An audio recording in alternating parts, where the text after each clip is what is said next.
Hello दोस्तों, आप सभी का स्टडी विद कॉन्सेप्ट चैनल पर बहुत बहुत स्वागत है। साथ ही स्वागत है हमारी इस महासीरीज के अंतर्गत, जिसके अंतर्गत आपकी तैयारी को एक मजबूती और दिशा प्रदान करने के लिए हमारे द्वारा आपकी महासीरीज चलाई जा रही है। इसमें आपकी NCERT वो कवर की जा रही है, जिसके अंतर्गत 6, 7, 8 की हिस्ट्री क्लास की NCERT लगभग कंप्लीट हो चुकी है। ज्योग्राफी की NCERT है वो 6, 7 क्लास की NCERT कंप्लीट हो गई है। और सबसे इंपॉर्टेंट पार्ट इसमें यह है दोस्तों कि बहुत अच्छे प्री और मेंस के पॉइंट ऑफ व्यू से ये चीज़ें बताई जा रही है। प्री एंड मेंस के पॉइंट ऑफ व्यू से बहुत अच्छे से समझाने का प्रयास किया जा रहा है। इसके अलावा आपके प्री के प्रैक्टिस के लिए और प्रीवियस के क्वेश्चन को करवाने के लिए हमने घटना चक्र सीरीज चला रखी है, जिसमें अभी इकोनॉमी और पॉलिटी वाला पार्ट आपके साथ चल रहा है। आंसर राइटिंग भी हम करवाते हैं, डेली आंसर राइटिंग चल रही है। इसके अलावा आप सभी के जो भी डाउट है उनका हम आपके साथ लाइव जुड़ के डाउट डिस्कशन भी करते हैं। तो इस प्रकार ये बहुत अच्छी तरीके से हमारे द्वारा ही चलाई जा रही है। आपकी करंट के लिए हम मंथली मैगजीन है वो भी कवर कर रहे हैं, जिसमें हम विजन की जून तक की लगभग काफ़ी हद तक कंप्लीट कर चुके हैं। और सबसे बड़ी बात तो यह है कि इसमें हम बहुत टू द पॉइंट और विद अकॉर्डिंग टू एग्जाम की जो डिमांड है उसके अकॉर्डिंग हम इसमें करवाने की पूरी कोशिश की जा रही है। हमारी पूरे बेसिक सिलेबस को कंप्लीट करवाने के अंतर्गत पॉलिटी और इकोनॉमी वाला पार्ट चल रहा है। ये बात सही है कि थोड़ा डिले हो गया, बट श्योर है कि हम जल्दी ही इसको कंप्लीट करेंगे। पॉलिटी के अंतर्गत आपके लगभग 28 वीडियोस हो चुके हैं और इकोनॉमी के अंतर्गत लगभग 22 लेक्चर आपके कंप्लीट हो चुके हैं। आज उसी इकोनॉमी के अंतर्गत हम आगे बढ़ते हुए एक इंपॉर्टेंट टॉपिक है MSME सेक्टर। इसको देखेंगे कि MSME सेक्टर है वो उसका हमारा लक्ष्य क्या है, और MSC सेक्टर है उसमें हमारी वर्तमान कितना उसका रोल है हमारी जीडीपी में क्या रोल है, और को बढ़ाने के लिए क्या प्रयास हमने किए हैं और क्या समस्याएं उनके समक्ष आ रही है और उनको समाधान करने के लिए हमें क्या करना चाहिए। तो इस प्रकार से इस टॉपिक को हम कंप्लीट करेंगे। ये बात तो सही है दोस्तों कि अगर MSME के लक्ष्य की बात करें तो MSME का जीडीपी में लगभग 50% योगदान होना चाहिए, क्योंकि यदि देश को, क्योंकि MSME विशेषकर छोटे उद्योग होते हैं, MSME का विकास इस बात का संकेत देता है कि समावेशी विकास हो रहा है। देखो, अगर बड़ी इंडस्ट्री बढ़ रही है तो उससे फायदा कुछ लोगों को मिलता है, लेकिन MSME छोटे छोटे उद्योग बढ़ते हैं तो उससे समावेशी विकास होता है। आपको पता है कि बहुत सारे लोगों को रोजगार मिलता है, ग्रामीण विकास होता है, क्योंकि ज्यादातर MSME ग्रामीण क्षेत्र में होते हैं। लोगों को अगर MSME के उत्पादन अगर बढ़ेंगे, निर्यात बढ़ेगा तो लोगों की इनकम होगी, फिर उस इनकम से लोग चीजें परचेज करेंगे, अपने जीवन स्तर को सुधारेंगे, अच्छी जगह शिक्षा लेंगे, स्वास्थ्य की सुविधा लेंगे। तो ग्रामीण विकास में MSME बहुत महत्वपूर्ण भूमिका निभाता है। ठीक है। इसके अलावा MSME अगर हम बात करें, MSME बड़ी मात्रा में आपकी इकोनॉमी को रोजगार देगा। रोजगार के लिए MSME का रोल बहुत ही महत्वपूर्ण होता है। इसके अलावा कच्चा माल के रूप में सहायक बहुत सारे, जैसे अगर कोई बड़ी कंपनी कोई इक्विपमेंट बनाती है, व्हीकल बनाती है, तो उसमें छोटे छोटे जो इक्विपमेंट है उनकी जरूरत को पूरा करने में ये छोटी छोटी इंडस्ट्रियां महत्वपूर्ण भूमिका निभा सकती है। इसलिए MSME किसी भी देश की जीडीपी में, किसी भी देश की इकोनॉमी में सबसे अहम रोल निभाती है। तो इसलिए हमारा उद्देश्य है कि दोस्तों, हम जैसे $5 ट्रिलियन इकोनॉमी, वर्तमान में लगभग हमारी $3 ट्रिलियन इकोनॉमी है, और हम चाहते हैं कि 2024 तक या 25 तक हम 5 ट्रिलियन इकोनॉमी बन के दुनिया की तीसरी सबसे इकोनॉमी बनना चाहते हैं। तो अगर आपको 5 ट्रिलियन इकोनॉमी बढ़ना है तो उसमें 50% रोल MSME का होना चाहिए, और MSME को हमें इतना विकास करना होगा कि वो जीडीपी में 50% रोल निभा सकता है, क्योंकि MSME मैन्युफैक्चरिंग हब के रूप में काम करेगा। और चाइना की जीडीपी जिस तरीके से ग्रोथ करी है उसका मेन कारण वहां का मैन्युफैक्चरिंग सेक्टर है। तो इसलिए MSME हमारी जीडीपी में एक महत्वपूर्ण रोल निभाएगा। इसलिए एक तो इसका लक्ष्य है कि ये 50% तक अगर इसका जीडीपी में योगदान हो जाएगा तो हमारी जो $5 ट्रिलियन इकोनॉमी का जो लक्ष्य है वो भी पूरा होने की संभावना है। दूसरा, सरकार 2020 से 2024 तक MSME के योगदान को 50% तक बढ़ाने की बात कर रही है, और जिसका उद्देश्य है कि 50 करोड़ लोगों को रोजगार मिलेगा। क्योंकि आपको पता है कि भारत की सबसे बड़ी एक चैलेंज है इकोनॉमिक समझ जो है इसके बड़ी बेरोजगारी, क्योंकि आपको पता है भारत में यूथ, या हम कह सकते हैं जनसंख्या के लाभांश की स्थिति है। जनसंख्या के लाभांश का मतलब है कि हमारे यहाँ जो श्रमिक है या काम करने वाले लोग ज्यादा है, सक्षम लोग ज्यादा है बजाय बुजुर्ग और बच्चों के। तो जनसंख्या के लाभांश हमारा बहुत ज्यादा है, जनसंख्या के लाभांश हमारा ज्यादा है, तो इस बात का हमें फायदा उठाना चाहिए। क्योंकि आपको पता है कि एक निश्चित समय तक ही रह पाएगा, अदरवाइज जैसे जनसंख्या लाभांश मतलब हमारे यहाँ 15 से और 59 वर्ष की एज के जो बहुत ज्यादा युवा है और लगभग 62% युवा है। तो अगर ये आपको पता है हमेशा तो युवा रहेंगे नहीं, एक टाइम के बाद ये भी क्या हो जाएंगे, बुजुर्ग हो जाएंगे। तो बुजुर्ग होने के बाद ये श्रमिक की श्रेणी से बाहर हो जाएंगे। तो जब तक ये लेबर के रूप में है तो इनका हमें फायदा उठाना चाहिए, और फायदा उठाने के लिए इनको हमें रोजगार देना होगा, और रोजगार सबसे ज्यादा हमारा एमएसएमई सेक्टर ही देगा। तो इसलिए एमएसएमई सेक्टर में 50% जीडीपी में रोल होगा, 50 करोड़ लोगों को एमएसएमई रोजगार दे सकता है। इस लक्ष्य को ध्यान में रखते हुए सरकार के द्वारा एमएसएमई को बढ़ाने का प्रोत्साहन, बढ़ाने पे महत्वपूर्ण भूमिका निभाई जा रही है।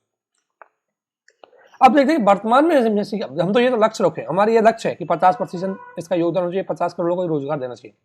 लेकिन वर्तमान स्थिति क्या है, अगर हम इसकी देखें कि वर्तमान स्थिति है वो क्या है, तो वर्तमान स्थिति है कि एमएसएमई केवल अभी लगभग अगर हम देखें तो एमएसएमई भारत में टोटल एमएसएमई कितने कार्यरत है, लगभग 6.3 करोड़ हमारे छोटे छोटे एमएसएमई इंडस्ट्रियां हैं वो काम कर रही है, लगभग 6.3 करोड़, जिससे लगभग 11 करोड़ लोगों को रोजगार मिला हुआ है। जबकि हमारा टारगेट कितना है, 50 करोड़ लोगों को रोजगार मिले। तो ऑब्वियसली बड़ी मात्रा में इनको निवेश करना होगा, बढ़ाना पड़ेगा। तो 11 करोड़ लोगों को अब तक एमएसएमई डायरेक्टली इनडायरेक्टली क्या दे रही है, रोजगार दे रही है। आप मान सकते हैं बड़ी मात्रा में रोजगार देती है। इसके अलावा जीडीपी में एमएसएमई का रोल अगर 30% है, जो कि पहुंचाना कहां पर है, 50% पर, तो बहुत काम करना होगा हमें। अगर manufacturing sector, only manufacturing sector की बात करें तो बड़ी इंडस्ट्री की तुलना में ये 45%, मतलब 50% मैन्युफैक्चरिंग आज भी एमएसएमई ही कर रही है। और निर्यात, तो हमारा कुल निर्यात होता है उसमें 40% योगदान एमएसएमई का है। तो आप मान सकते हैं कि एमएसएमई, अगर क्वेश्चन पूछे तो MSME micro small mini entrepreneur, इनका फुल फॉर्म होता है micro mini small mini entrepreneur. इनकी डेफिनेशन भी है, वो हम बताएंगे आपको कि किसे माइक्रो माना जाएगा, किसे स्मॉल माना जाएगा, किसे मिनी। इनके निवेश और इनके टर्नओवर के आधार पर हम इनको डिफाइन करते हैं कि किसे माइक्रो माना जाएगा, किसे स्मॉल माना जाएगा, किसे मिनी माना जाएगा। और एंटरप्रेन्योर मतलब उद्यम। तो एमएसएमई उद्यम है। इनका भारतीय जीडीपी में अगर मैं बात करूं, भारतीय जीडीपी में रोल क्या है, या कह सकते हैं ये भारत के लिए महत्वपूर्ण कैसे है, तो आपको ये पॉइंट बताने हैं। ये फैक्ट आपके पास होना बहुत जरूरी है आंसर राइटिंग में। जब भी एमएसएमई का कोई भी क्वेश्चन आए, आपके पास ये पॉइंट होना बहुत जरूरी होता है। इसलिए आपसे यही रिक्वेस्ट है कि जब आप कोई भी नोट्स बनाए, जैसे मान लें मुझे इस टॉपिक के नोट्स बनाने, बहुत सारे लोग बोलते हैं कि सर मेंस के पॉइंट ऑफ व्यू से, प्री के पॉइंट ऑफ व्यू से हमें नोट्स कैसे बनाने हैं। तो देखो, मैं अगर इसके नोट्स बनाऊं तो कैसे बनाना है, देखो मुझे लगता है एमएसएमई, एक लिखना है एमएसएमई, ठीक है, इतना सा लिख दिया। अब थोड़ा सा मुझे पता होना चाहिए कि क्या है। तो ये छोटी इंडस्ट्री है, छोटे उद्योग है,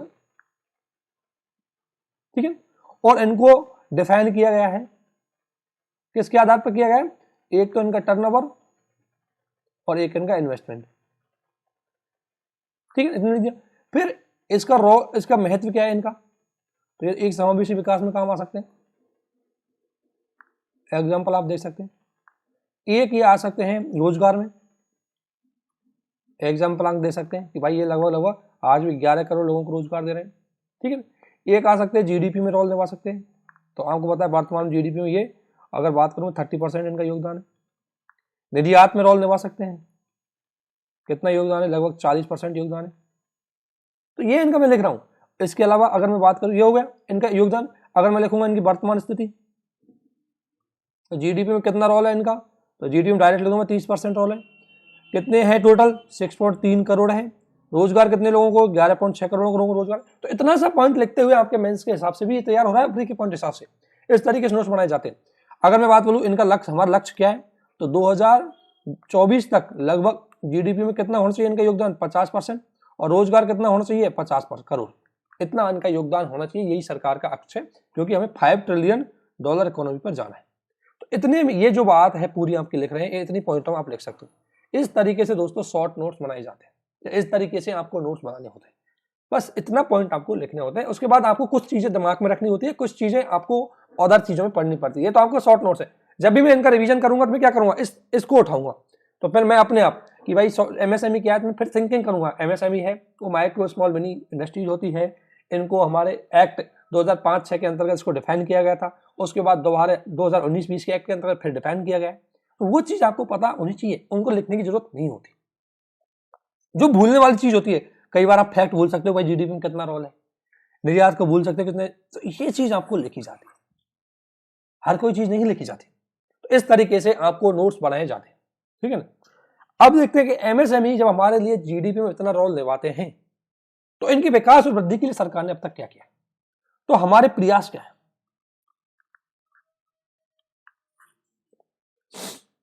सरकार के क्या प्रयास है, तो सबसे पहले सरकार ने इनको बढ़ावा देने के लिए इनको एक तो वैधानिक दर्जा दिया। कब? एमएसएमई एक्ट 2005 2006 का एक्ट आया था, एमएसएमई एक्ट 2006, उसके अंतर्गत इनको वैधानिक दर्जा दिया गया था।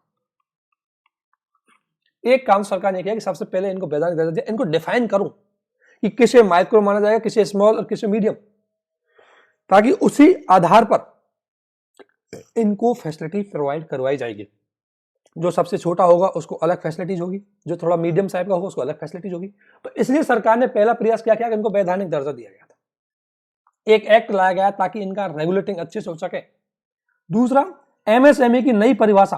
पहले एमएसएमई की परिभाषा केवल ये थी कि सर्विस सेक्टर हो या बस एक एमएसएमई होते हैं जो सर्विस प्रोवाइड करवाते हैं, एक एमएसएमई होते हैं जो वस्तु बनाते हैं, मैन्युफैक्चरिंग। तो इसमें एमएसएमई को दो आधार पर विभाजन था। पहले नवीन परिभाषा में जो विभाजन है उसको समाप्त कर दिया। अब एक टर्नओवर के आधार पर देखते हैं। तो नवीन परिभाषा दी है, वो आपको पता होना चाहिए, ये नवीन एक्ट के अंतर्गत आई थी, वो हम आपको बता दें। इसके अलावा इनको प्रोत्साहन देने के लिए प्रोडक्ट लिंक्ड इंसेंटिव, यानी कि जो एमएसएमई उत्पादन ज्यादा करेगा उसको उत्पादन के अकॉर्डिंग उसमें इंसेंटिव दिया जाएगा, सब्सिडी दी जाएगी। तो ये भी योजना इनको बढ़ावा देने के लिए। इसके अलावा आपातकालीन क्रेडिट लाइन गारंटी योजना, ये कोविड-19 के दौरान एमएसएमई जिन्होंने लोन ले रखा था या जिनके पास पैसा नहीं था उनको लोन लेना था, तो उनको सब्सिडी आधारित इसमें क्रेडिट लाइन, यानी कि सरकार क्या है कि जैसे एमएसएमई छोटी एमएसएमई है, देखो अब ये लिखना आपको नोट्स में, ये पॉइंट है, बाकी चीजें आपके मन में होनी चाहिए।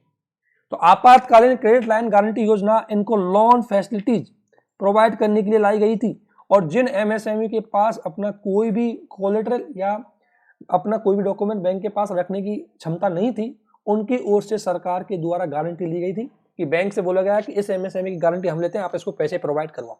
तो वो योजना है आपकी आपातकालीन क्रेडिट लाइन गारंटी योजना। इसके अलावा दोस्तों, ऋण से संबंधित पूंजीगत सब्सिडी अपग्रेडेशन स्कीम, इसके अंतर्गत ये था कि अगर कोई एमएसएमई लोन लेकर के उसको कैपिटल के माध्यम से असेट में निवेश कर दिया तो उसको कुछ फैसिलिटीज प्रोवाइड की जाएगी। तो ये सरकार ने लोन, यानी कि इनकी वित्तीय पहुंच बनाने के लिए सरकार ने ये प्रयास किए हैं। आप देख सकते हैं, वित्तीय पहुंच सुनिश्चित करने के लिए सरकार ने दो काम किए, ये आपके फैक्ट हो गए। इसके अलावा क्लस्टर विकास योजना, यानी कि सामूहिक रूप से एमएसएमई का विकास किया जाए। वैसे छोटी छोटी एमएसएमई होती हैं, वो खुद अपने लेवल पर काम नहीं कर सकती, इसलिए एक एरिया विशेष में, जैसे मान लें कोई क्षेत्र है जो कपास के लिए, कपास उत्पादन महत्वपूर्ण है, तो ऐसी स्थिति में सरकार कोशिश करेगी उस क्षेत्र में छोटी इंडस्ट्री लगे, वस्त्र उद्योग की, वस्त्र बनाने वाले लोग हो, उनको प्रोत्साहन देंगे, उनको डायरेक्टली तकनीक प्रोवाइड करवाएंगे और उनसे उत्पादन होने वाले वस्तु को डायरेक्ट एक्सपोर्ट करेंगे। क्योंकि एक छोटी इंडस्ट्री इतना एमएसएमई इतना काम नहीं कर पाएगी, सरकार उसको ज्यादा सहायता दे, इसलिए 10-20-50 एमएसएमई अगर एक साथ एक एरिया में काम करेंगी तो वहां से जो पैसा मिलेगा उसको सरकार उठाएगी, डायरेक्टली वहां निवेश कर देगी। उनको जो भी उनका मैन्युफैक्चरिंग होगा, कच्चा जो भी उनका तैयार माल होगा उसको पिक किया जाएगा, निर्यात किया जाएगा, मार्केट तक पहुंचाया जाएगा। उस एरिया में एमएसएमई अहम रोल निभाती है। इसके अलावा शून्य प्रभाव योजना और शून्य दोष, यानी कि इनके जो प्रोडक्ट होते हैं उनसे पर्यावरण को किसी प्रकार का नुकसान ना हो। शहद मिशन, इसके माध्यम से कोई एमएसएमई जो फूड प्रोसेसिंग सेक्टर में काम कर रही है तो उसमें उसको जैसे उसमें शहद मिशन के अंतर्गत उनको विशेष सुविधा दी जाए। इसके अलावा एस्पायर, स्फूर्ति और मुद्रा के माध्यम से उनको वित्तीय सहायता दी जाती है। आपने देखा होगा एस्पायर के माध्यम से उनको स्किल डेवलपमेंट प्रोग्राम दिया जाता है, स्फूर्ति के माध्यम से भी उनको इसी प्रकार की सहायता, उनके जो भी प्रोडक्ट है उनको निर्यात करने के लिए पहुंचा जाता है। इसके अलावा समाधान प्रोजेक्ट, संपर्क प्रोजेक्ट, संबंध पोर्टल, ये पोर्टल के माध्यम से बहुत सारी फैसिलिटीज उनको प्रदान की जाती है। चैंपियंस पोर्टल, यानी कि महत्वपूर्ण जो एमएसएमई होती है उनको कुछ विशेष दर्जा या विशेष सहायता प्रदान, तो इतनी सहायता सरकार ने इनके लिए की। अब देखो ये फैक्ट है जो आपको पता होना चाहिए, और ये आपको थोड़ा सा पता होना चाहिए कि संपर्क है वो किस एरिया में काम करेगा, उद्यमी मित्र पोर्टल है वो किस एरिया में काम करेगा। ये लिखा नहीं जाता, इनको याद करना, लिखना सिर्फ ये पॉइंट होगा आपको।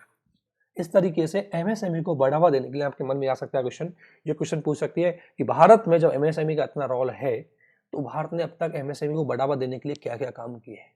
वो आपका एक महत्वपूर्ण क्वेश्चन होगा, वो आपका मेंस का क्वेश्चन होगा, चाहे आप स्टेट पीसीएस दो चाहे। इसके अलावा ये आपकी ये जितनी भी योजना है ये आपके प्री के क्वेश्चन भी पूछे जा सकते हैं कि योजना किससे संबंधित है। तो इसलिए इन योजनाओं को जो भी ये प्रयास किए गए सरकार का, ये आपको पता होना चाहिए। मुझे पता है इसलिए मैंने बोल के बता दिया। आप इनको थोड़ा थोड़ा हो सकता है शॉर्ट में लिखें, आप इनको एक बार सर्च करके देख सकते हैं। हालांकि मैंने जो बताया वो है, तो इसलिए जो भी योजनाएं आती है, सरकार की स्कीम आती है, उनको डायरेक्टली मत रटो, उनको किसी न किसी चीज के साथ लिंक करके रखो। अब जैसे आप ये एस्पायर, स्फूर्ति और मुद्रा, इनको डायरेक्टली रटेंगे तो भूल जाएंगे, लेकिन अब इसको एमएसएमई के साथ अटैच करके रखोगे, एमएसएमई के लिए किस तरीके से महत्वपूर्ण है, एमएसएमई को कैसे बढ़ावा दे सकते हैं, इनके साथ अगर इसको करेंगे तो डेफिनेटली है कि आपके जो नंबर है वो भी अच्छे आएंगे और आपको याद रहने की संभावना वो भी ज्यादा रहेगी।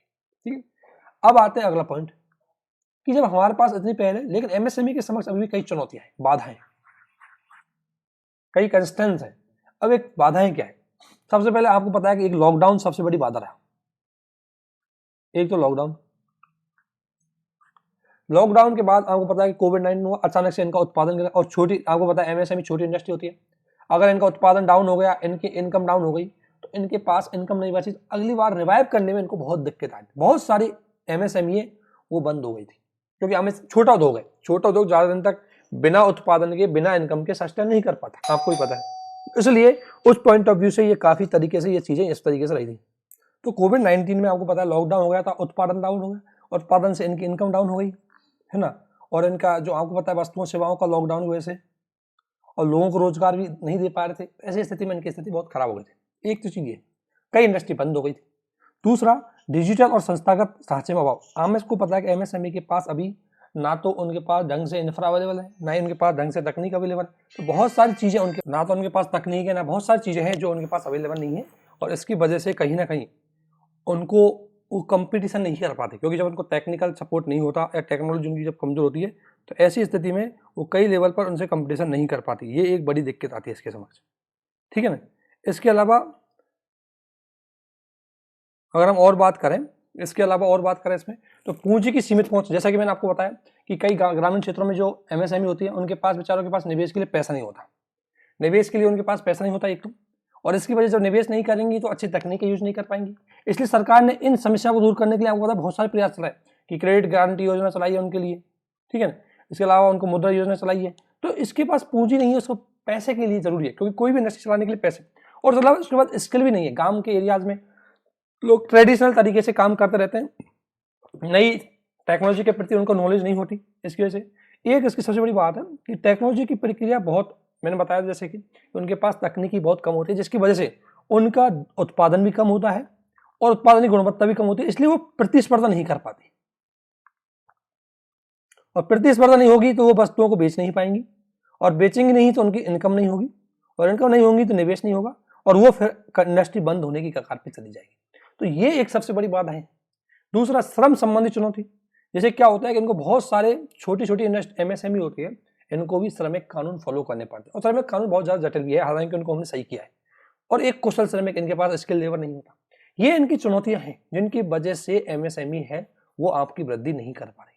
तो अगर आपके पास बोला जाए कि इन समस्याओं को दूर करने के लिए आपको क्या करना है, तो एक एक मुद्दे को आप लेके चल सकते हैं, एक एक मुद्दे के आधार पर आप समस्या है उनको सही करवा सकते हैं। जैसे सबसे पहला है कि अगर आपको पता है लॉकडाउन लगा था तो इसकी सरकार ने क्रेडिट गारंटी योजनाएं,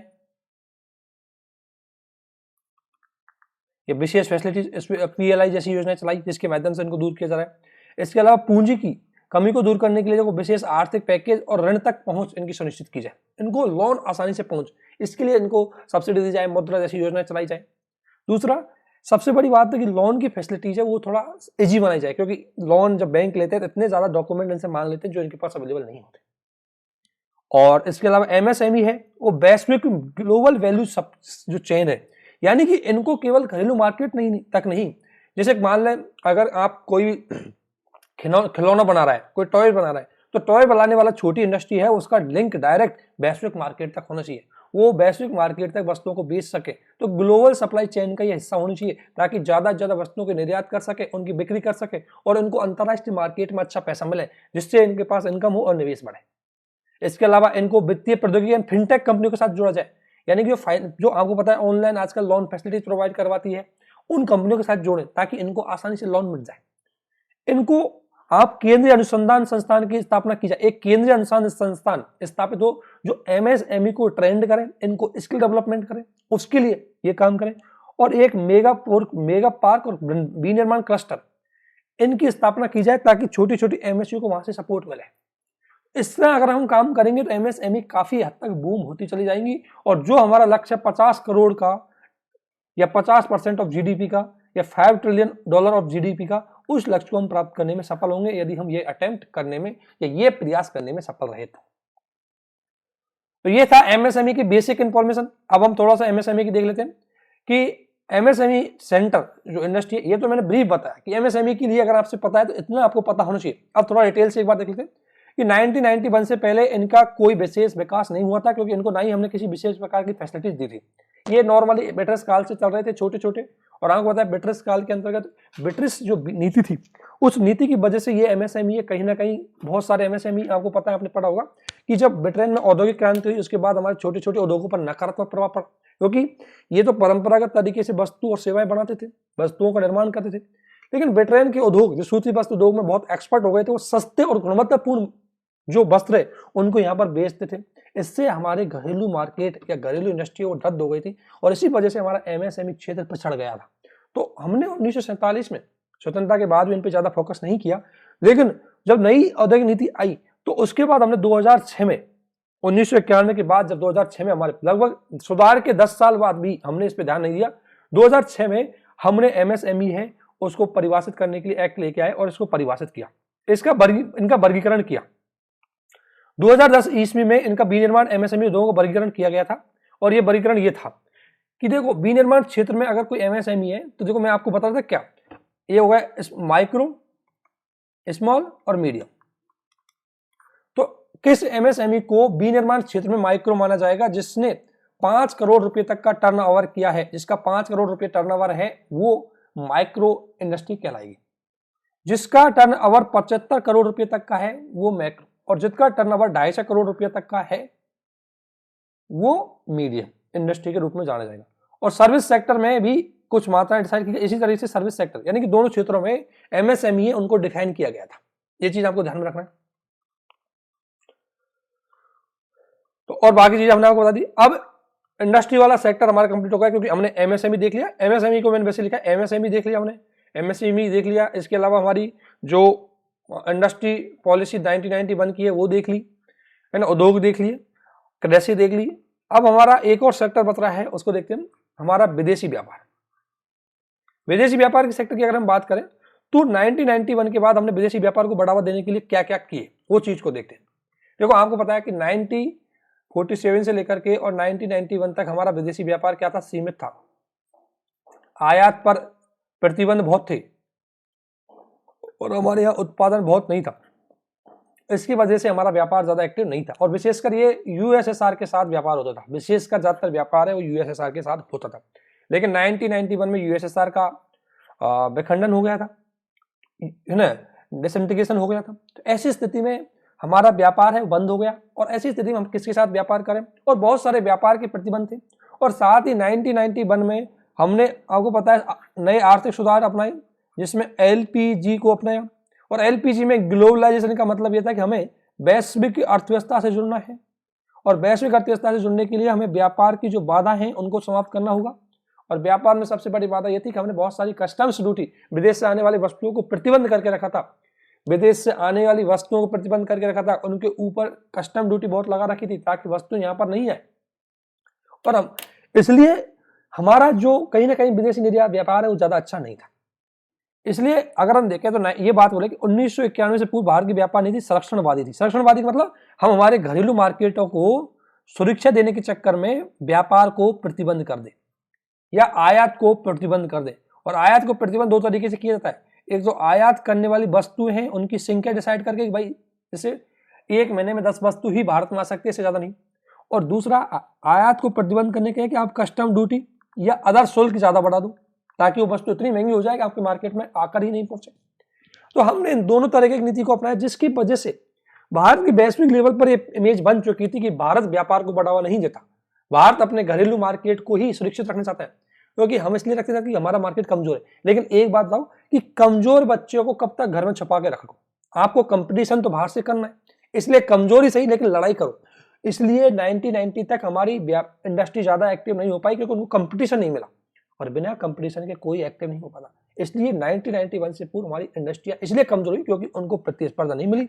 और प्रतिस्पर्धा नहीं मिली उसका मेन कारण यह था कि प्रतिस्पर्धा नहीं मिली, उनका मेन प्रतिस्पर्धा नहीं थी, प्रतिस्पर्धा है, नहीं मिली, इसलिए वो बहुत सारी चीजें नहीं सीखे, इसलिए हमारे उद्योग ज्यादा आगे बढ़ पड़ रहे। तो ये चीज हमने त्याग दी, जो संरक्षणवाद की नीति थी इसको हमने त्यागा। 1991 के बाद हमने संरक्षणवाद है इसको समाप्त कर दिया और हमने हमारा मार्केट सबके लिए खोल दिया। कोई कस्टम ड्यूटी वगैरह है वो एक नियम के आधार पर लगेंगी, वैश्विक लेवल के निवेशक है उनको हम बुलाएंगे, निवेश करेंगे, उनके साथ व्यापार करेंगे, ये सारी चीजें हमने अलाउ कर दी। तो जो संरक्षणवाद है उसकी नीति को हमने समाप्त कर दिया और इसका उद्देश्य था कि हमारा जो व्यापार है वो प्रति उद्योग, हमारे उद्योग है उनको प्रतिस्पर्धा मिले, क्योंकि पहले हमारे घरेलू लेवल पर उद्योग थे, इनमें कोई कंपटीशन तो नहीं। ये घर में कहता है कि घर में खुद ही मालिक थे, अब इनको कंपटीशन नहीं मिलेगा तब तक ये सुधरेंगे नहीं। लेकिन जैसे ही हमने हमारा व्यापार खोल दिया तो बाहर से भी वस्तु आने लगी। अब बाहर की वस्तु अगर चाइनीज माल अगर सस्ता होगा, गुणवत्तापूर्ण होगा, लोग चाइनीज प्रोडक्ट खरीदेंगे, हमारे प्रोडक्ट क्यों खरीदेंगे? तो घरेलू मार्केट को, घरेलू कंपनी पर दबाव बना कि भाई हमें भी सुधार करना होगा, अदरवाइज हमें कंपटीशन मिल रहा है, हमारी वस्तु कोई नहीं खरीदेगा और हम मार्केट से गायब हो जाएंगे। तो प्रतिस्पर्धा के लिए व्यापार बहुत जरूरी है। और दूसरा, भुगतान संतुलन पर नकारात्मक, क्योंकि दोस्तों भुगतान संतुलन हमारा नकारात्मक ज्यादा था, क्योंकि आयात ज्यादा था, निर्यात नहीं था। और निर्यात क्यों नहीं था? क्योंकि देखो, बाहर आप किसी वस्तु को तभी बेच पाओगे जब बाहर के मार्केट में आपका कंपटीशन अच्छा होगा। अब चूंकि आपने आज तक बाहर के मार्केट में कभी गए नहीं, अभी आप तक कभी कंपटीशन में भाग नहीं लिया, तो आप कैसे मजबूत हो सकते हो? तो इसलिए हमने बैलेंस ऑफ पेमेंट को सुधार करने के उद्देश्य से सरकार ने कई सुधार 1991 के बाद किए थे। तो सबसे पहले ये था कि सरकार ने आयात निर्यात की जो वस्तुओं की मात्रा डिसाइड कर रखी थी, जो कस्टम ड्यूटी हाई लगा रखी थी, उनके नियमों को सरल बनाया गया। ये जो बाधाएं हैं ये हटा दी गई। समय समय पर वस्तु और सेवाओं के जो मात्रा है उसको बढ़ा दी गया और शुल्क है उसको कम कर दिया गया ताकि व्यापार ज्यादा बढ़े। दूसरा प्रयास किया गया था 1991 से पूर्व कैनेलाइजेशन की प्रक्रिया के तहत व्यापार किया जाता है। कैनेलाइजेशन की प्रक्रिया क्या होती है कि अगर कोई भारतीय वस्तुएं, कोई भारत में व्यापार होगा आयात निर्यात, तो केवल सरकार ही, कंपनी ही करेंगी, प्राइवेट को भागीदारी नहीं थी। प्राइवेट डायरेक्टली अंतरराष्ट्रीय स्तर पर व्यापार नहीं कर पाएगा, ये था पहले। लेकिन 1991 के बाद हमने डीकैनलाइजेशन की प्रक्रिया अपनाई। डीकैनलाइजेशन की प्रक्रिया का मतलब यह था कि जो व्यापार प्रक्रिया है उसको उदार बनाया गया था, उसमें निजी जो भागीदारी है उसको भी बढ़ाया गया था। व्यापार प्रक्रिया के अंतर्गत दो चीज की, डीकैनलाइजेशन मतलब है कि उदारीकरण को अपनाया गया, कि जो जटिल प्रक्रिया थी उसको हटा दिया गया। दूसरा यह कि इसमें नियम है उनको शिथिल बनाया गया ताकि प्राइवेट भी इसमें भागीदार हो सके। और तीसरा, प्राइवेट सेक्टर है उसको अनुमति दी गई थी व्यापार की। पहले वो क्या है कि सरकार के थ्रू ही व्यापार कर पाता था, डायरेक्टली नहीं कर पाता था। अब प्राइवेट सेक्टर व्यापार करेगा तो तभी तो ज्यादा कंपनियां लगाएगा। तो इस प्रकार की ये शब्द ध्यान रखना, ये शब्द जब भी आपको आए ये चीज ध्यान रखना। इसके अलावा हमने IMF की अनुमति से उसके नियम के अकॉर्डिंग रुपये का अवमूल्यन, ध्यान रखना जब भी रुपये का अवमूल्यन होता है आपका निर्यात बढ़ता है।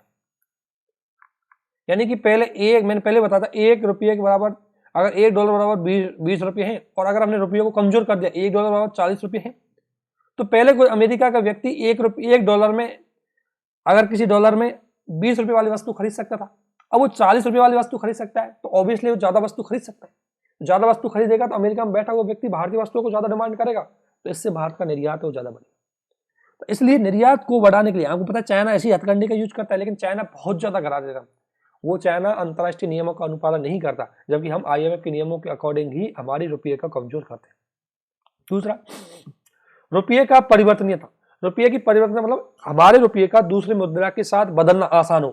पहले बहुत जटिल था, आप $1000 कुछ डॉलर से ज्यादा आप रुपये को कन्वर्ट नहीं कर सकते। अब आप व्यापार कर रहे हो रुपये को बदल, अगर क्योंकि जब मैं मान लें अमेरिका के व्यक्ति के साथ व्यापार कर रहा हूं, तो अमेरिका के व्यक्ति मुझसे डॉलर में व्यापार करेगा, लेकिन मुझे डॉलर में रुपये को बदलने की अनुमति ही नहीं है, मैं व्यापार कैसे करूंगा? इसलिए हमारा चालू खाता, यानी कि जो व्यापार से जुड़ा हुआ खाता है, उस पर पूर्ण रूप से हमने परिवर्तनीयता को स्वीकार कर लिया, यानी रुपये की कन्वर्टिबिलिटी या रुपये की जो कन्वर्टिबिलिटी है उसको स्वीकार कर लिया कि रुपया को विदेशी मुद्रा में आप आसानी से चेंज कर सकते हैं।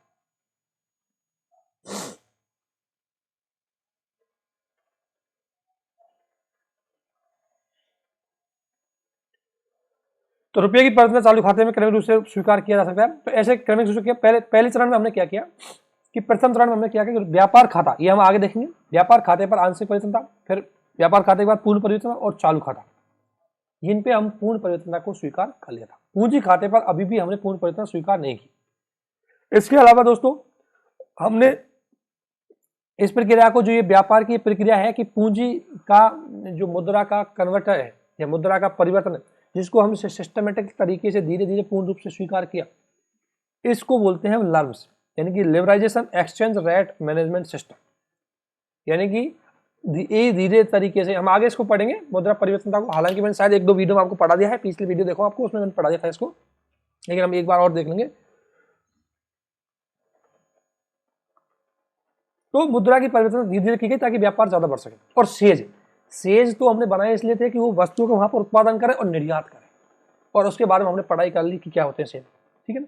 तो इस प्रकार से चीजें बनाई। सेज मैंने बता दिया कि 2005 के एक्ट के अंतर्गत डिसाइड किए गए थे, और ये हमने करंट में पढ़ा दिए थे, इसलिए मैं ज्यादा फोकस नहीं कर रहा। करंट में इनको बता दिया हमने कि सेज को 2005 के एक्ट के अंतर्गत इनको स्वीकार किया गया था, जिसके अंतर्गत था कि सेज जिस क्षेत्र को सेज घोषित किया जाएगा, जैसे हम किसी क्षेत्र को सेज बनाएंगे तो यहाँ पर विदेशी निवेशक निवेश करेंगे, हमारी इंडस्ट्री भी निवेश करेंगी, लेकिन इसमें कंडीशन है कि जो यहाँ से निवेश होगा वो यदि निर्यात होगा तो ही बहुत सारी फैसिलिटीज का फायदा मिलेगा, है ना। ये था पहले प्रोविजन, अभी कुछ चेंजेस किए। तो मैंने करंट वाले जो इकोनॉमी का जून वाली मैगजीन है उसमें इसको अच्छे से एक्सप्लेन किया है, आप जाके देखो। इस क्षेत्र में कस्टम की बहुत सारी निगरानी नहीं होती थी। इस सेज के अंतर्गत आपको ये था कि पहले 5 वर्ष तक आपको कोई टैक्स नहीं देना पड़ता था, अगले 5 वर्ष तक आपको 50% तक टैक्स में छूट थी, 2 वर्षों तक, इस तरीके से। और मैन्युफैक्चरिंग सेक्टर में यहाँ एफडीआई फुल, सब कुछ एफडीआई फॉरेन डायरेक्ट इन्वेस्टमेंट के माध्यम से ही यहाँ होता था, ठीक है ना। ये हमने देख लिया। इसके अलावा सेज की अगर समीक्षा करें तो आपको पता है कि भारत में अब तक 200 सेज नोटिफाइड हो चुके हैं, लेकिन अभी एक्टिव आधे भी नहीं है। ये हमारी एक सबसे बड़ी कमी है। हम चीजें चालू तो कर देते हैं, हम योजना तो बना देते हैं, लेकिन उनका इंप्लीमेंट हमसे नहीं होता। इसकी वजह से सेज अभी बहुत पिछड़े हैं।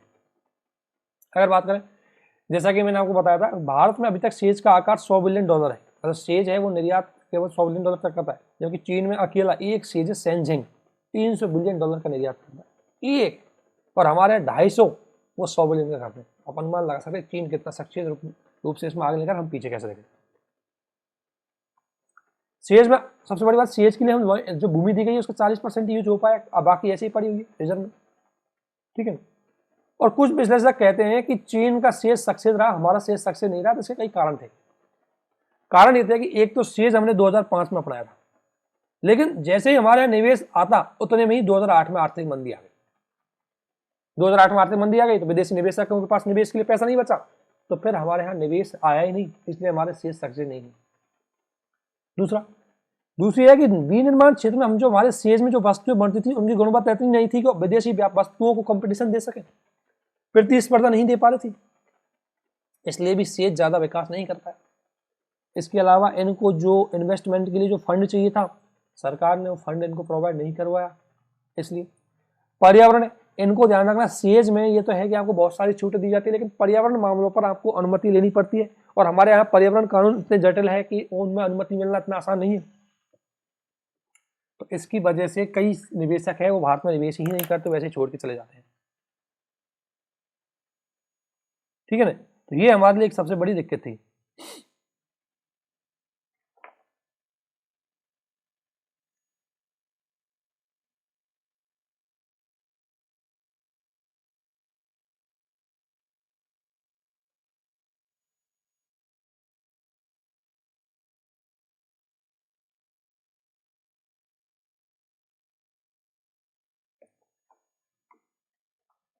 इसके अलावा यह है कि राज्य सरकार, सबसे बड़ी बात है कि राज्य देखो सेज में जो भूमि, ये सेज के अंतर्गत ये था प्लान कि राज्य सरकार इनको भूमि जल जमीन की संबंधित जो चीज है वो चीजें इनको प्रोवाइड करवाएंगी, लेकिन कई राज्यों ने इसमें इंटरेस्ट नहीं दिखाया।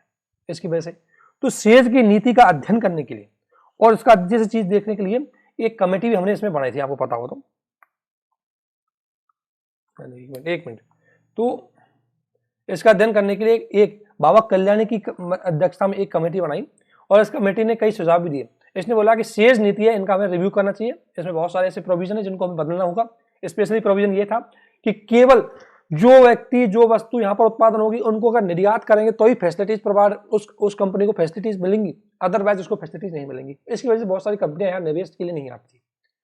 दूसरा, इसकी जो मानक है वो WTO के अकॉर्डिंग, मानकों के अकॉर्डिंग नहीं है, इसलिए निर्यात नहीं हो पा रहा था।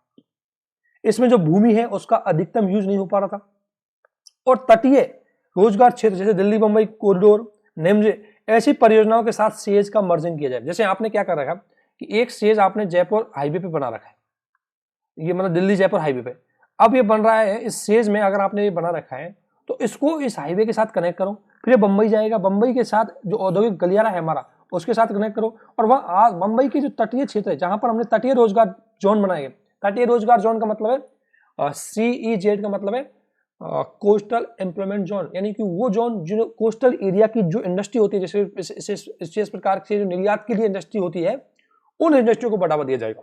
इसमें सीईजेड में नेम्स मैंने आपको बता दिया मैन्युफैक्चरिंग जोन होते हैं। तो इनको कनेक्ट करो एक साथ, ताकि एक साथ उत्पादन एक साथ बढ़े और एक साथ आगे बढ़ सके। इसके बाद इनमें इनको कौशल प्रौद्योगिकी प्रदान करूं, उनसे जुड़ी हुई सेवाएं में उल्लेख। तो इसने यही बोला कि देखो हमें बहुत सारे लेवल पर काम करना होगा, तभी हम चीन के साथ कंपटीशन इसमें कर पाएंगे। एक आपके मन में हमेशा आता है निम्स में और सेव्स में क्या अंतर है। निम्स का मतलब है national infrastructure investment management manufacturing zone, national investment manufacturing zone, और सेज का मतलब है स्पेशल इकोनॉमिक जोन। इन दोनों के अंतर देख लेते हैं। देखो निम्स की स्थापना अगर हम देखें तो राष्ट्रीय विनिर्माण नीति 2011 में स्थापित की गई थी, जिसका हमारा टारगेट था कि 2020 तक हम लगभग 10 करोड़ लोगों को रोजगार देंगे, ये हमारा टारगेट था। सेज है वो हमने 2006 में स्थापित किया था, जिसका मुख्य उद्देश्य था क्या था, निर्यात को बढ़ावा देंगे। ये केवल निर्यात के लिए बनाए गए थे, ये घरेलू मैन्युफैक्चरिंग के लिए बनाए गए थे। दूसरा, निम्स की स्थापना करने के लिए न्यूनतम भूमि 5000 हेक्टेयर की जरूरत होती है, वहां जाके निम्स स्थापित होता है। जबकि सेज की स्थापना के लिए आपको न्यूनतम भूमि 1000 हेक्टेयर तक है, तो भी उससे काम चल जाएगा, उससे उत्पादन हो जाएगा। सेज के लिए अधिकतम भूमि की कोई सीमा नहीं है, जबकि निम्स के लिए अधिकतम भूमि की कोई सीमा नहीं है, जबकि सेज के लिए अधिकतम भूमि 500 हेक्टेयर तक ही होनी चाहिए, तो 5000 हेक्टेयर तक होनी चाहिए। निम्स में जो एनवायरमेंटल असेसमेंट EIA आपने सुना होगा, EIA environmental impact assessment. Environmental impact assessment हम वैसे पर्यावरण में अलग से पढ़ेंगे डिटेल से, बट आपको एक ब्रीफ बताता हूं कि कोई भी इंडस्ट्री ओपन करने से पहले उस इंडस्ट्री के पर्यावरणीय प्रभाव का आकलन किया जाता है, उसी को बोलते हैं एनवायरमेंटल इंपैक्ट असेसमेंट। तो एनवायरमेंटल इंपैक्ट असेसमेंट इसमें राज्यों के द्वारा किया जाता है, जबकि सेज के अंतर्गत कंपनी स्वयं उसमें एनवायरमेंटल इंपैक्ट असेसमेंट में काम करवाती है। दूसरा, निम्स में क्या होता है कि पर्यावरणीय ऊर्जा पर बल दिया जाता है और राज्य इसमें सपोर्ट करते हैं, सब्सिडी दे करके, सोलर पाइपलाइन लगा करके, जबकि सेज में ऐसी कंपलसरी कोई भी नहीं है, ऐसी अनिवार्यता बिल्कुल नहीं है। दूसरा, अंतर्राष्ट्रीय पेटेंट आवेदन के लिए जो शुल्क लगता है उसमें राज्य आपको 50% सब्सिडी देता है, किसमें, निम्स के अंतर्गत, जबकि सेज के अंतर्गत ऐसा कोई प्रोविजन नहीं है।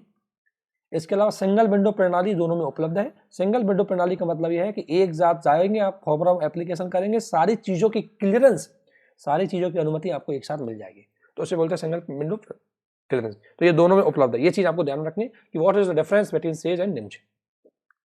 ठीक है, ये क्वेश्चन आता है स्पेशल स्टेट विशेष में आता है, डायरेक्टली आपसे प्री में पूछा जाता है, इसलिए हम आपको ये बता रहे हैं।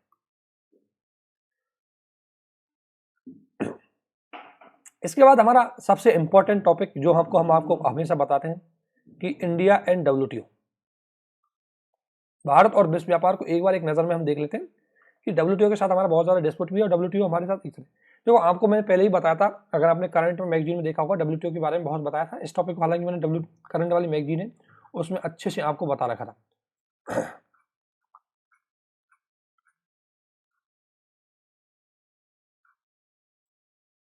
ये बहुत इंपॉर्टेंट टॉपिक है आपके लिए और बहुत मजबूत टॉपिक है, इसको हम अच्छे से देखते हैं।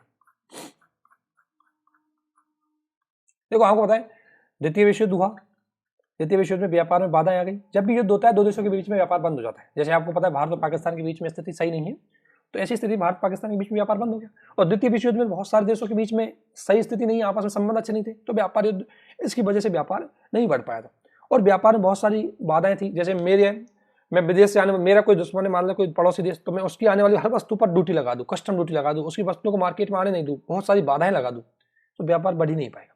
इस चीज को दूर करने के लिए हमने गेट नामक एक संस्था बनाई, general agreement trade and tariff, यानी कि ये एक एग्रीमेंट था, इनफॉर्मल एग्रीमेंट था सभी देशों के बीच में जो इसके सदस्य थे, और ये था कि व्यापार में जो बाधाएं आती है, जैसे आप कस्टम ड्यूटी या शुल्क बहुत ज्यादा लगाते हो या किसी दूसरे देश की वस्तुओं को आप मार्केट में नहीं आने देते हो, तो इनको हटा दोगे। इसके लिए जब गेट है इसका प्रोविजन किया गया था। ठीक है, गेट इसके लिए इसका प्रोविजन किया गया था और गेट में कुछ कमियां थी, उनको दूर करने के लिए फिर WTO आया था। तो इस तरीके से WTO का विकास हुआ था। तो अब हम देख लेते हैं WTO को कैसे बना और WTO के वैश्विक आकार में क्या है।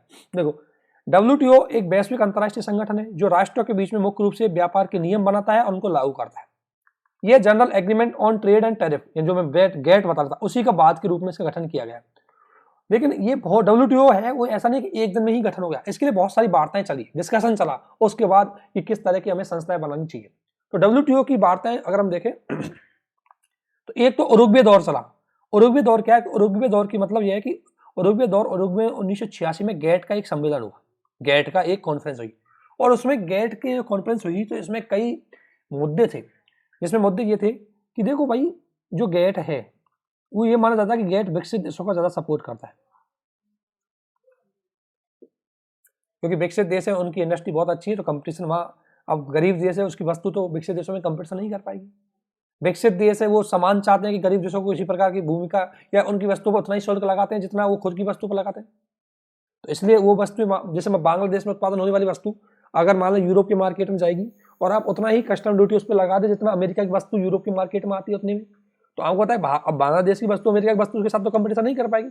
तो इस आधार पर कभी बांग्लादेश की वस्तु यूरोप के मार्केट में या हमारी वस्तु कभी यूरोप की मार्केट में चल ही नहीं पाएगी। इसलिए डेवलप्ड और डेवलप्ड कंट्रियों की लड़ाई थी, इसको दूर करने के लिए उरुग्वे वार्ता हुई, और उरुग्वे वार्ता में कई मुद्दे थे जिनमें गैट की कमियों को देखा गया था। इसमें गैट की कमियों को देखा गया था। गैट की सबसे पहली कमी यह थी कि गैट केवल वस्तुओं के व्यापार तक सीमित था। पहली चीज तो यही गैट की कमी, गैट केवल वस्तुओं के व्यापार तक ही सीमित था, इसमें सेवाएं नहीं थी। जबकि आपको पता है आजकल लोग सर्विस प्रोवाइड करवाते हैं, लेबर जाते हैं, लोग आपको पता है लेबर के रूप में दूसरे देशों में जाते हैं, ठीक है, विभिन्न प्रकार की ऑनलाइन सर्विस प्रोवाइड करवाते हैं, उसका कोई भी नियम गैट के अंतर्गत नहीं था। दूसरी चीज इसमें यह थी कि गैट में केवल ड्यूटीज के शुल्क की बात की गई थी, अदर जो प्रतिबंध उनको शामिल नहीं किया गया। अदर प्रतिबंध जैसे अगर कोई स्वच्छता को लेकर के प्रतिबंध लगाता, जैसे यूरोप के मार्केट हेल्थ को लेकर के इतना स्टैंडर्ड डिसाइड करते हैं कि भारतीय वस्तु उस मार्केट में पहुंच ही नहीं पाती, वो रिजेक्ट कर देते हैं पहले से। इसके अलावा आपको पता है इसमें पेटेंट से जुड़े हुए मामले नहीं थे कि पेटेंट, आपको पता है पेटेंट एक इंपॉर्टेंट है भाई, कोई वस्तु कोई मेरी मैंने बनाई है तो वो मेरी अनुमति के बिना कोई दूसरे देश आपस में उसको ट्रेड नहीं कर सकते, इसलिए पेटेंट से संबंधित कोई चीज नहीं थी। और विवाद निपटान तंत्र के रूप में कोई संस्था नहीं थी कि अगर विवाद हो जाए तो उनका निपटान कैसे किया जाए। और सबसे बड़ी बात है गैट में अमेरिका शामिल नहीं था। इन कमियों के बावजूद बाद हमें पता लगा कि गैट की जगह हमें एक संस्था लानी चाहिए, इसलिए 1994 तक वार्ताएं हुई। 1995 में 1 जनवरी 1995 में आपका WTO बन चुका, ठीक है ना। तो इस तरीके से WTO है वो आया आपका गठन में।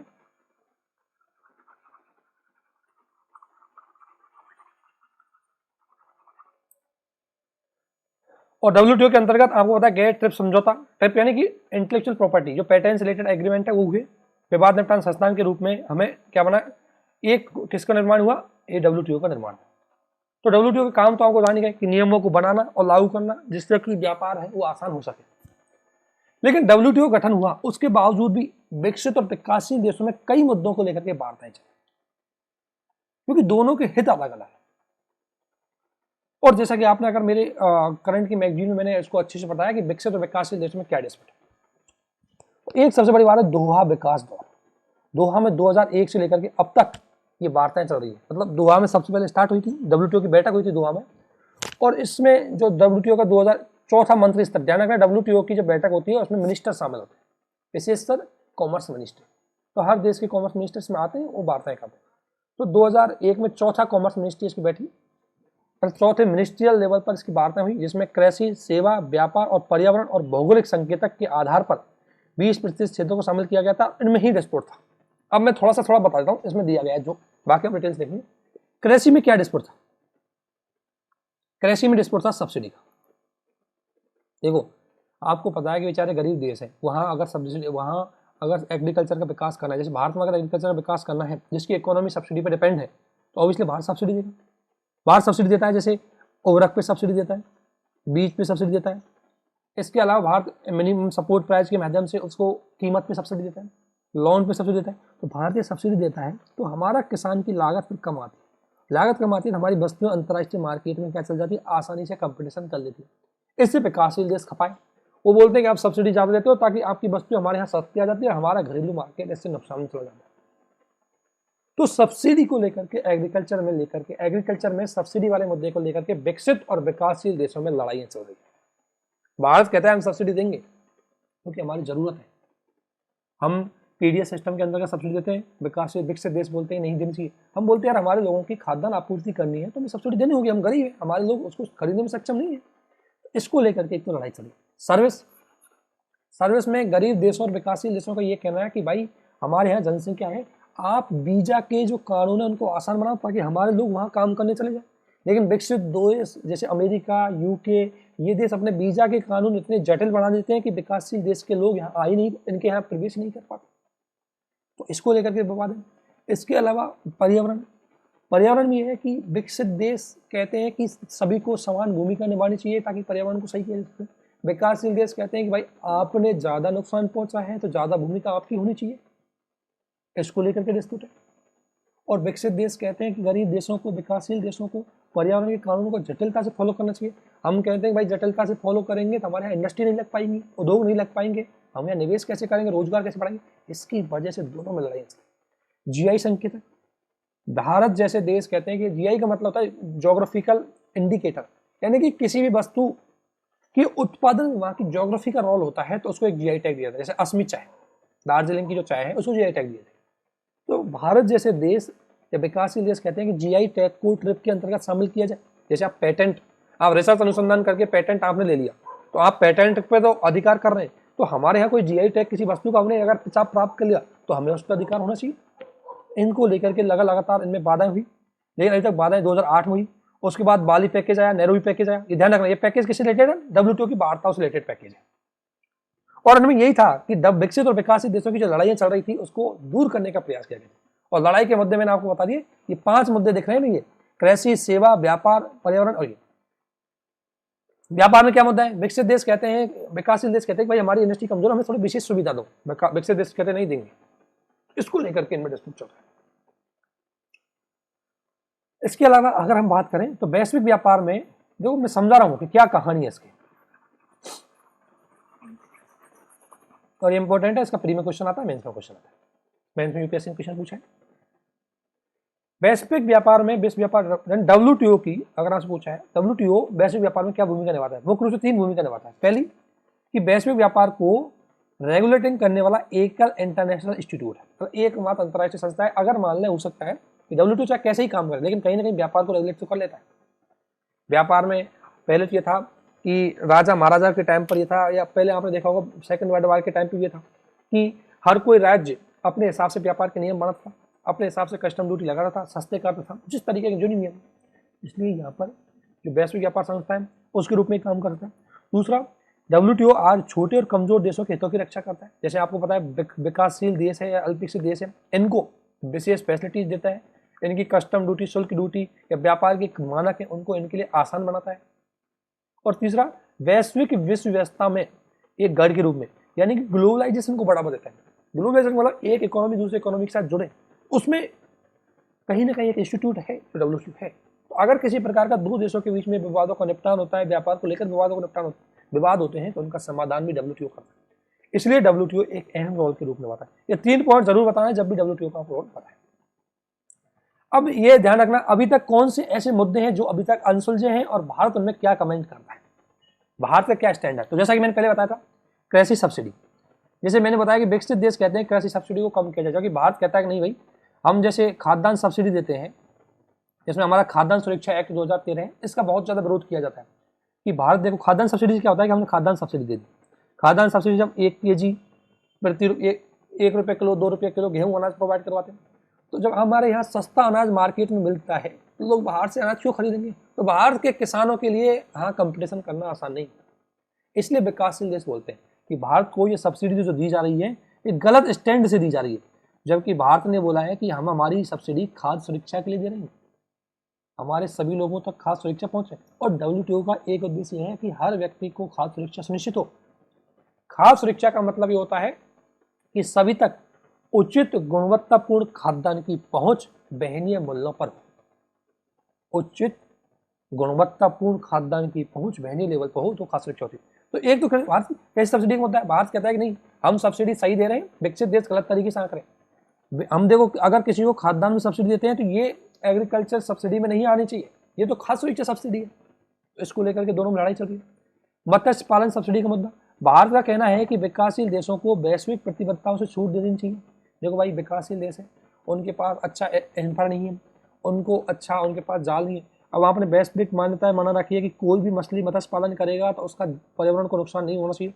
अब विकासशील देशों के पास इतने इक्विपमेंट नहीं हो सकता है, थोड़ा बहुत पर्यावरण को नुकसान हो जाए, तो ऐसी जो बाधा है उनको हटाओ। तो भारत इसकी बात कराए कि उनको सब्सिडी दी दो, मत्स्य पालन को सब्सिडी दो। तीसरा, श्रमिक गतिविधियां, भारत पेशेवर के स्वतंत्र आवागमन, भारत कहता है कि जो हमारे प्रोफेशनल है, जो हमारे इंजीनियर है, वो आसानी से आपके देशों में पहुंच सके, इसलिए आप वीजा आसान करो, वीजा को बहुत स्ट्रिक्ट क्यों बना दो, इसको लेकर। सस्ती दवाओं तक पहुंच, भारत का जो फार्मास्यूटिकल्स है, आपको पता है हमारा फार्मा इंडस्ट्री है वो बहुत दुनिया में वैश्विक इंडस्ट्री, लेकिन पहुंच ये कि नहीं ट्रिप, भारत कहता है कि ट्रिप, ये क्या कहते हैं, इनका मानना ये है कि जो भारत फार्मा इंडस्ट्री है, फार्मा इंडस्ट्री क्या करती है कि अगर कोई कंपनी ने पहले कोई पेटेंट के आधार पर कोई प्रोडक्ट बनाया और वो अब हट गया, तो हमारी कंपनियां उस प्रोडक्ट की कॉपी करके कुछ चीज़ों से सीख करके हमारा प्रोडक्ट बनाती है, उसको बोलते हैं फार्मास्यूटिकल। और इसमें क्या होता है कि वो प्रोडक्ट तो बनाएगी लेकिन बहुत सस्ता प्रोडक्ट बनाएगी, तो हमारे जो हम जब इस वस्तु को बेचते हैं अंतर्राष्ट्रीय मार्केट में, तो वो हमें ट्रिप एग्रीमेंट के अंतर्गत रोक देते हैं। वो कहते हैं कि नहीं, आपकी ये वस्तु का जो उत्पादन आप कर रहे हैं ये पेटेंट कानूनों का उल्लंघन कर रही है। भारत ने बोला बेवकूफ़ी है, आप कानूनों को बदलो, पेटेंट अगर किसी को दोगे तो 6 महीने के लिए, 20 साल के लिए, 5 साल के लिए दोगे, दुनिया भर हर उम्र हमेशा के लिए नहीं दोगे। तो हम क्या है कि जिसका पेटेंट खत्म हो गया उसी को उत्पादन कर रहे हैं। तो इसलिए भारत ट्रिप के अंतर्गत हमारी फार्मास्यूटिकल इंडस्ट्री को बढ़ावा देने के लिए ट्रिप में एग्रीमेंट में संशोधन चाहता है, जबकि विकासशील इसमें वाला है। इसके अलावा भारत ने बोला है कि गैर प्रशुल्क बाधाएं, जैसे आपके बहुत ज़्यादा हेल्थ को लेकर के स्टैंडर्ड बहुत ज़्यादा हाईलाइटेड है, बहुत ज़्यादा उच्च स्तरीय, जिसकी वजह से हमारी वस्तु वहाँ नहीं जा पाती। यूरोप के मार्केट में हमारा मिल्क तक नहीं बेच पाते हम, क्योंकि उनका मिल्क के प्रोडक्ट के लेकर के जो स्टैंडर्ड डिसाइड किए ना, तो हमारा मिल्क है उसको प्राप्त ही नहीं करते। वो इतने ऊंचे स्टैंडर्ड डिसाइड करते हैं कि हमारा मिल्क कमजोर हो जाता है और वो मार्केट में बेच नहीं पाते हैं।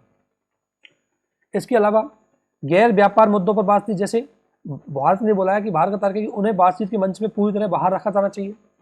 जो मुद्दे व्यापार से जुड़े हुए नहीं है उनको WTO में क्यों बात करें, आतंकवाद जैसा मुद्दा, क्षेत्रीय विवादों का मुद्दा, ठीक है ना, इन मुद्दों को हमें WTO की मार्केट पर नहीं करना चाहिए। इसके अलावा निवेश सुविधा, भारत का तर्क है विकासशील देशों को ट्रिम एग्रीमेंट, यानी कि ये निवेश से जुड़ा हुआ, एक तो है ट्रिप और एक है ट्रिम।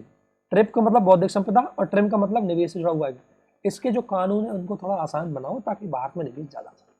और एक ई कॉमर्स, भारत का कहना है कि ई कॉमर्स भारत में 98 से विश्व का सबसे बड़ी बात है कि हम ई कॉमर्स के मुद्दे को अभी तक ले नहीं आए, क्योंकि आपको पता है भारत क्या कह रहा है कि भाई ई कॉमर्स की कंपनियां किसकी, विकसित देशों की, काम कहाँ करती है, विकासशील देशों में, उन पर कंट्रोल कौन रखता है, विकसित देश, और रोजगार कौन, काम कहाँ करती है, विकासशील देश। तो विकासशील देशों में, जैसे आपको पता है अमेजन का फ्लिपकार्ट का विवाद भारत के साथ चल रहा था, तो भारत पे फ्लिपकार्ट और अमेजन नहीं बच पाई, तो भारत में कह रहा है कि यार आपकी कंपनी हमारे यहाँ कोई कानून को फॉलो नहीं करती, इनको समझाओ, सुधारो, और इन पे हमारे द्वारा भी कई टैक्स लगाए जाएंगे, उनका पालन करो। इसको लेकर के विकसित और विकासशील देशों में लड़ाइयाँ होती हैं। तो ये आपसे क्वेश्चन पूछ सकता है कि बेस्ट WTO में भारत के कौन कौन से मुद्दे हैं और भारत का क्या क्या स्टैंड है। तो भारत के ये स्टैंड है और ये मुद्दे, एक क्वेश्चन यूपीएससी ने एक बार पूछा है, दोबारा पूछा। अगर इस WTO को अगर हमें सफल संगठन बनाना है तो हमें क्या करना चाहिए, तो वैश्विक लेवल पे क्या करना चाहिए और भारत को क्या करना चाहिए।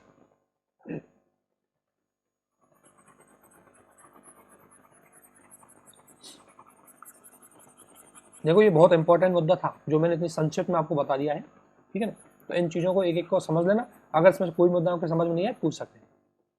जैसे वैश्विक लेवल पर हमें क्या करना चाहिए, देखो उत्पादन और भौगोलिक क्षेत्रों को ज़्यादा कवरेज किया जाए। देखो WTO में ज़्यादा से ज़्यादा लोगों को, अभी भी WTO में बहुत सारे लोग शामिल नहीं है, इसराइल या कुछ, जैसे हमने WTO से कुछ ऐसे देशों को भी हटा दिया गया, तो ज़्यादा से ज़्यादा देश इस WTO के उसमें आए, इसके नियमों को फॉलो करें। और दूसरा, वैश्विक व्यापार को तेजी से बढ़ाया जाए, जिसमें ये WTO वैश्विक व्यापार बढ़े।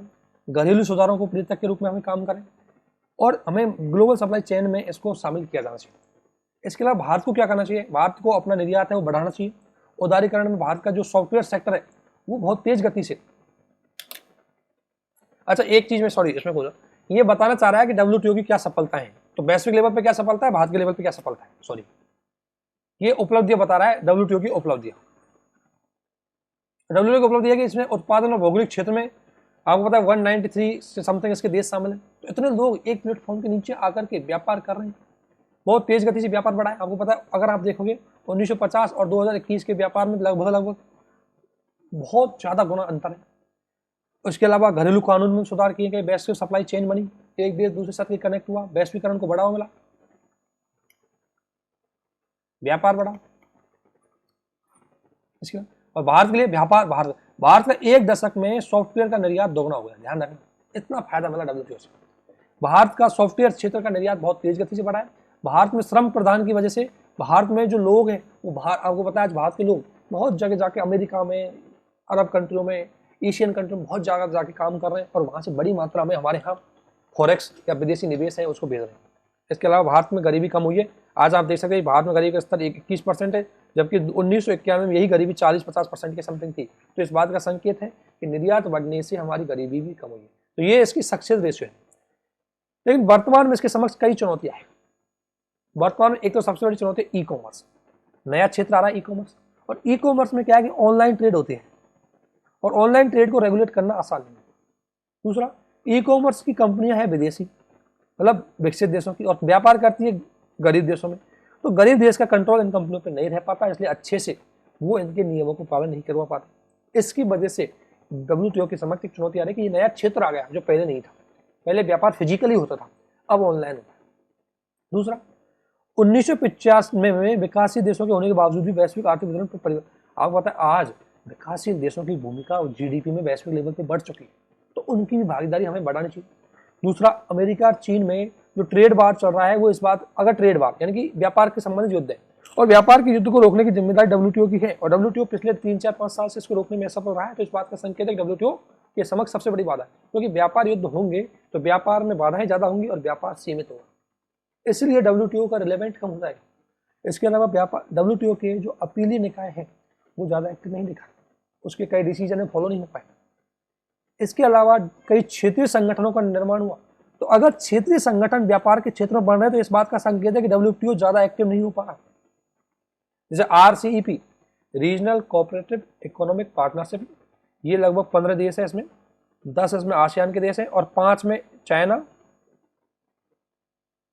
इसके अलावा रशिया, चाइना और जापान, साउथ कोरिया, ऑस्ट्रेलिया और न्यूजीलैंड, ये 5 देश ये है और एक देश इसमें, ये 10 देश आसियान के, टोटल 15 देशों से मिलकर के ये बनाए, ये व्यापार समझौता है। यानी कि तो जब ये क्षेत्रीय आधार पर अगर व्यापार समझौता हो चुका है तो डब्ल्यूटीओ की रिलेवेंट ऑब्वियसली कम हो जाएगी। इसलिए अगर ऐसी क्षेत्रीय व्यापार संगठन बढ़ रहे हैं तो इस बात का संकेत है कि डब्ल्यूटीओ के समक्ष बाधाएं आ रही है कि डब्ल्यूटीओ का रिलेवेंट ज्यादा नहीं है। दूसरा, कोविड-19 में आपको पता है कि ये ग्लोबल सप्लाई चेन बाधित होगी, डब्ल्यूटीओ कुछ नहीं कर पाए। और अब आपको पता है कि आज ग्लोबलाइजेशन विरोधी आज संरक्षणवाद बढ़ता जा रहा है। अमेरिका चीन के बीच में व्यापार युद्ध हो रहा है। आज इंडोनेशिया ने अपना निर्यात प्रतिबंध कर दिया है, तेल निर्यात प्रतिबंध कर दिया। तो ये चीजें, अब कोई देश डब्ल्यूटीओ क्या कहता है, किसी प्रकार की चीज को आप प्रतिबंध नहीं करोगे, जबकि यहाँ चीन और यूएसए के बीच में ट्रेड वार हो रहा है, कस्टम ड्यूटी बढ़ाई जा रही है, एक दूसरे के शुल्क बढ़ाया जा रहा है, तो डब्ल्यूटीओ के समक्ष ये बाधाएं आ रही है ना, ये चीज है। तो भारत द्वारा अपने हितों को प्राप्ति करने के लिए कौन से कदम उठाए जाने चाहिए, ये चीज आपको देखनी है सबसे पहले। तो देखो, राष्ट्रीय लक्ष्यों को वैश्विक लक्ष्यों के साथ संस्थागत करना, भारत को सबसे बड़ी बात है कि अपनी राष्ट्रीय प्राथमिकताओं और अंतर्राष्ट्रीय प्राथमिकताओं के बीच में हमेशा द्वंद्व रहता है। तो ऐसी स्थिति में जैसे द्वंद्व कैसे रहता है कि कई बार हम सब्सिडी की बात करते हैं, लेकिन इससे डब्ल्यूटीओ के कुछ मानक है उनका उल्लंघन होता है, तो हमें हमारी सब्सिडी को इस तरीके से बनाए कि डब्ल्यूटीओ के अकॉर्डिंग हो जाए। दूसरा, आत्मनिर्भरता और तुलनात्मक लाभ के बीच में संतुलन। आत्मनिर्भरता का मतलब यह है कि देखो, भारत श्रम गहन क्षेत्र है और श्रम गहन क्षेत्र के अंतर्गत भारत को क्या करना चाहिए कि भारत जो है यहाँ उत्पादन करना चाहिए, और श्रम के साथ साथ भारत क्या करना चाहता है कि भाई विदेशों में हमारे श्रमिक जाए। तो भारत अपना लाभ भी चाहता है और आत्मनिर्भरता भी चाहता है। अब अगर आप लाभ चाहेंगे तो विदेशी निवेशों को अट्रैक्ट करना होगा, आपको निर्यात भी करना होगा, तो वो चीज़ें दिक्कत है। इसके अलावा भारत को भू राजनीतिक पूंजी पर भी ध्यान देना होगा, ई कॉमर्स सेक्टर है उस पर सक्रिय होना पड़ेगा, और जो गैर वैश्विक लेवल पर जो हमें गैर भेदभाव यानी कि जो वाली चीज़ है, सबसे बड़ी बात यह है कि अभी तक हम कई डब्ल्यूटीओ की जो मानक है उसमें ये था कि हमें विशेष सुविधा दी जाए, तो हो सकता है भविष्य में हमें विशेष सुविधा ना मिले, क्योंकि हम धीरे धीरे विकासशील की श्रेणी से बाहर निकल जाएंगे और अर्थव्यवस्था को हमें कम्पिटिटिव बनाना पड़ेगा वैश्विक अर्थव्यवस्था के साथ। कब तक हम घरेलू मार्केट को सुविधाएं देंगे, हमारे घरेलू मार्केट को इतना सक्षम बनाना होगा कि वो वैश्विक लेवल पर अपने आप ही काम कर पाए, और इसलिए भारत सरकार के द्वारा इसमें बहुत तरीके से सुधार करने की बात की। तो ये चीजें हैं जो हमें देखनी है। इसके अलावा अगर हम बात करें तो अगला टॉपिक हम देखेंगे इसमें India and free trade agreement. ये भी मेंस का क्वेश्चन है और प्री क्वेश्चन भी। इसमें हम ये देखेंगे, देखो व्यापार हमारा हो गया, WTO हमने अच्छे से पढ़ लिया, WTO की बाधाएं क्या है वो अच्छे से पढ़ लिया, MSME अच्छे से पढ़ लिया। तो बहुत सारे टॉपिक है इसमें हमने अच्छे से पढ़े। तो अब आज हम इतना ही करते हैं, तो नेक्स्ट टाइम फिर करेंगे। और अगर किसी प्रकार का कोई डाउट हो आप तो पूछ सकते हैं। और ये बहुत अच्छे टॉपिक है दोस्तों, इसलिए इकोनॉमी थोड़ा बड़ा पड़ जाता है। हम बहुत सारी चीज़ें इसमें कवर करने की कोशिश कर रहे हैं आपके साथ, ठीक है ना। लेकिन अब जल्दी करेंगे इसको थोड़ा सा और। देखो IPR आ गए हमारे, ये CZ आ गए, अभी तो बहुत है हमारा इसमें, ठीक है ना। और वर्तमान महामारी के बाद भी अर्थव्यवस्था हम देखेंगे क्या क्या चीज़ें हमारी चेंज हुई, उसको थोड़ा सा बेसिक पॉइंट उनको देखेंगे। थोड़ा टाइम तो लगेगा, लेकिन क्योंकि इस तरीके से पढ़ रहे हैं कि GS3 में आपको कुछ ज़्यादा पढ़ने की जरूरत नहीं पड़े।